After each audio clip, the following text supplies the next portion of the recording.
Buenas tardes, drivers. Good afternoon. Today is March 1st. March 1st. We're on the back end of winter and we have a lot of action and a lot of activity. So, anybody going through Colorado, period, number one, I advise you stay away from Colorado if at all possible. And for those of you cutting straight through, if that's your destination, make sure you have the appropriate chains and equipment that you need on your truck. Have enough for your trailer and everything.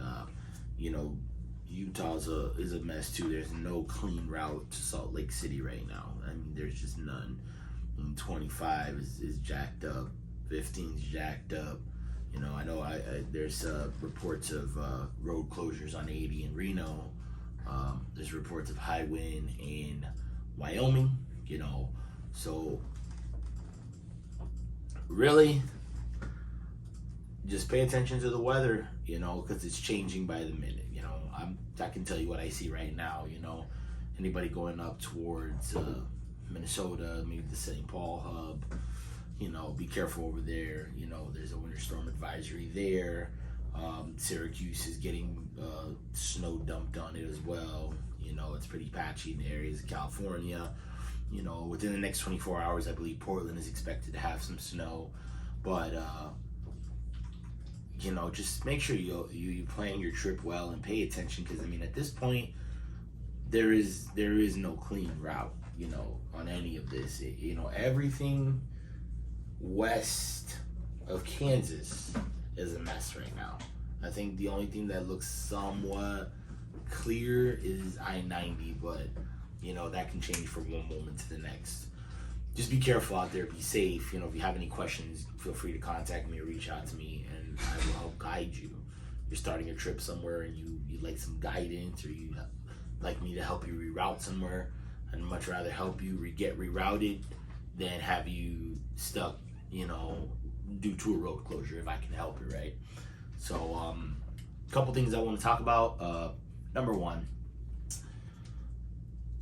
January 31st was the cutoff for IFTA stickers to be on your trucks.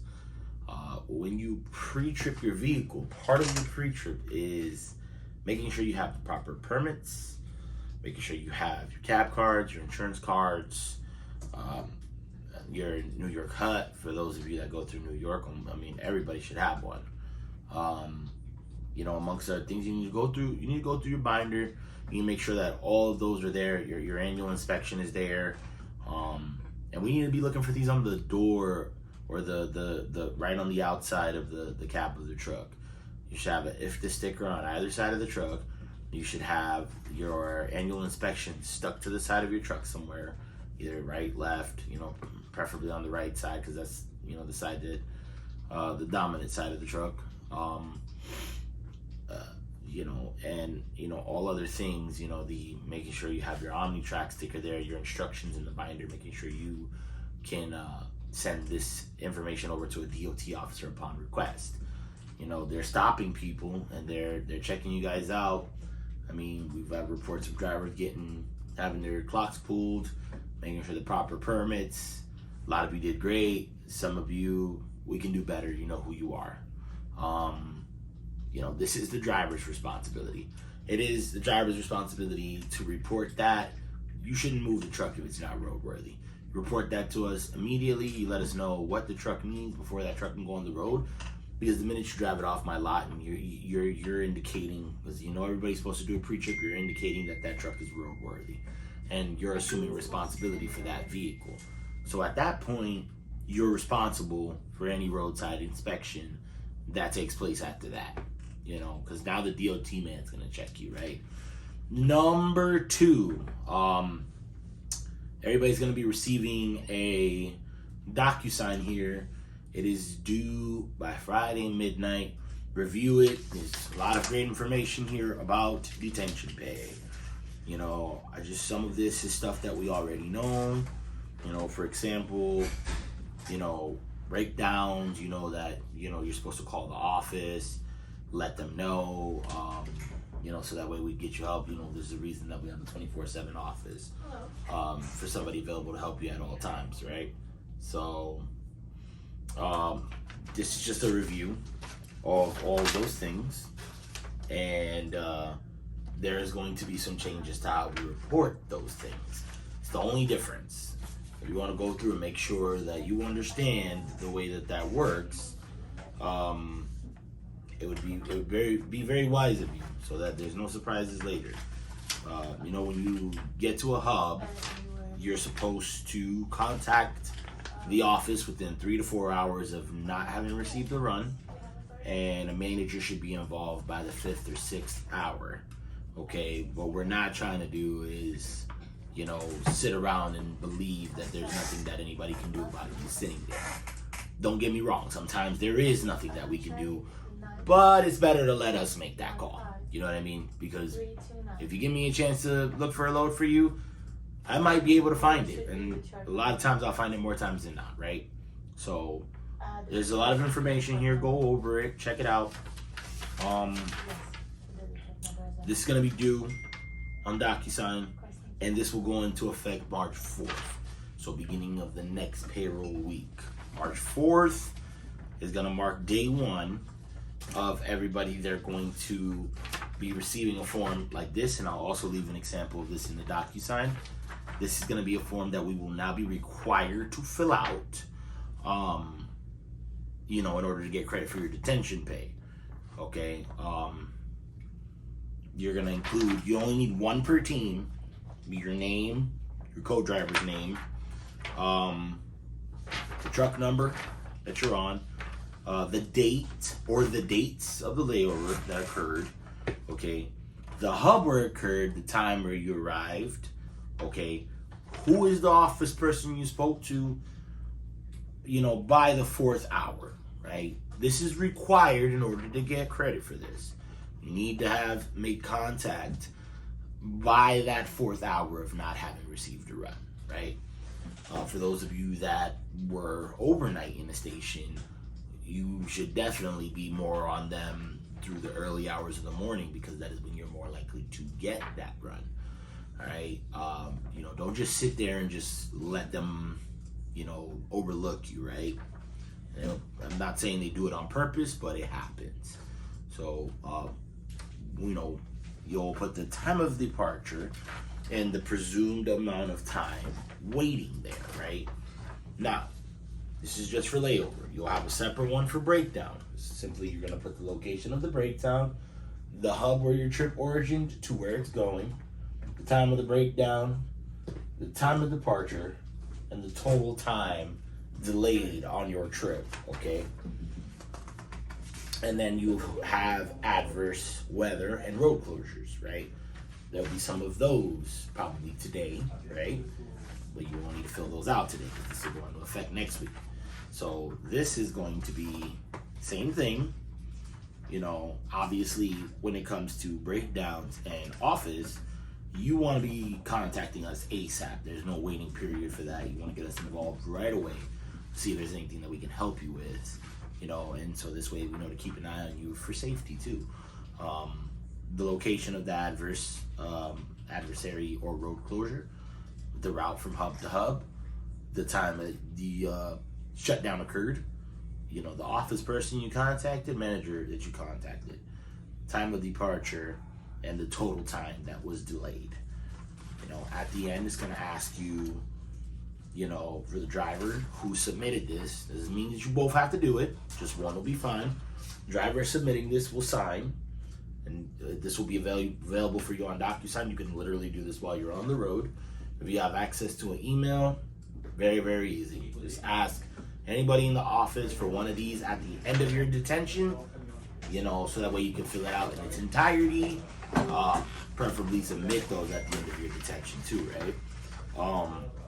Then it's going to come to me, where I'll sign and date, and I will put an approval on it or denial on it. There are some things that will cause these to be denied, and 90% of it's going to be reporting inaccurate information, right? So make sure that what you're telling us is true, accurate, and we do check. We do double check and make sure that everything is reported.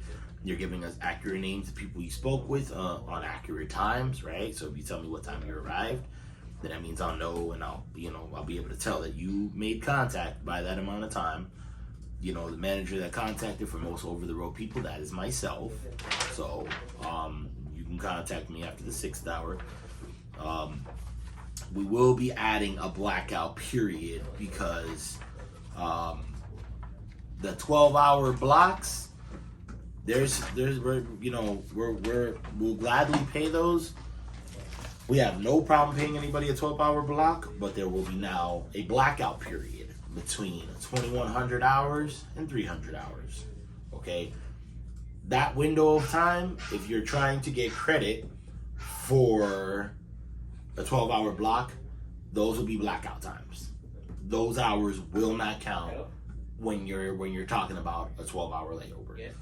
For the 24-hour layover, every hour that goes by is green. It's fair game. It counts.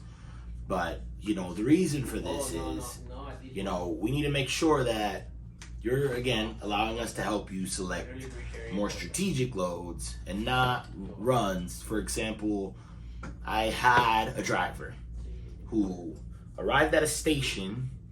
I had already called ahead and made arrangements for that driver to go to a neighboring station and take a really decent run out of that station. The driver took it upon themselves to accept a half-a-day trip back to X location. When I caught up with that driver and I asked, hey, why are you heading here? The driver was just blatantly accepting whatever it was without taking into account drive times. That about 3 out of 4 FedEx facilities do not dispatch through the night. So we need to make sure that we're spending more time running these trucks and not chasing after detention, right? And another good thing about this form is this is going to ensure that you get paid on time.